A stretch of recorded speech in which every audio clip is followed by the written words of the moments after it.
елдің барлығы байлар емес, кейбіреуі ремонтшы болуы мүмкін деген. Сіздерде қазір мол кіріс бар, сонымен бірлікте мол шығын бар, сонымен ақырында қолыңызда еш нәрсе қалмайтын тұрмыс кешіріп жатсыз ба? Бұл қазіргі кездегі көптеген адамдардың басынан өтіп отырған жағдай. Алайда біз елдің барлығында да осындай жағдай бар екен деп, оған ілесе беруімізге болмайды ғой.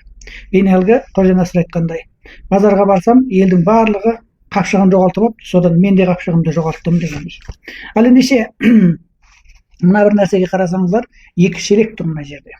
Бір шелек біздің кірісімізге уәкілдік етеді, ал енді бір шелек біздің шығынымызға уәкілдік етеді. Шелегің үлкен болған сайын, жаңағы, яғни кірісінде сол құрлы үлкен шығын шығарып отырған жағдайымыз бар.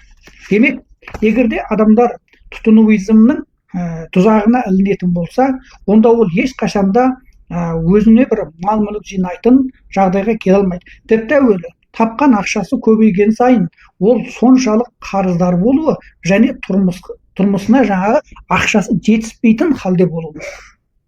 Сондықтан егерде көшеде біреулер мысалы керемет әйгілі асханадан тамақ ішіп, әйгілі көліктерді мініп жүрген болса, бұлардың барлығы қалтасында ақшасы бар адамдар болуы екіталай. Бір кезде мынандай бір сөз естігенім бар. Баума мінгеннің барлығы байлар емес, кейбіреуі ремонтшы болуы мүмкін деген. Сол секілді да, сондықтан да бүгін сіздің астыңыздағы мініп жүрген машинаңыздың баума болуы, отырған үйіңіздің сәулетті сарай болуы біздің экономикалық еркіндікке шыққандығымыздан дерек бермейді.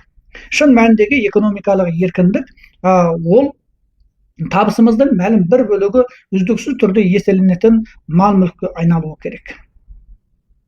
Ал егерде біз қазір үздіксіз түрде тұтынуизмнің тұзағына кіріп, бір үйден кейін бір үйге, бір машинадан кейін бір машинаға, бір саяхаттан соң бір саяхатқа деген секілдіден жағы үздіксіз түрде өзімізді орға қарай итеретін болсақ, онда біздің өміріміз барған сайын қысымның ішінде және шаршаумен өтеді.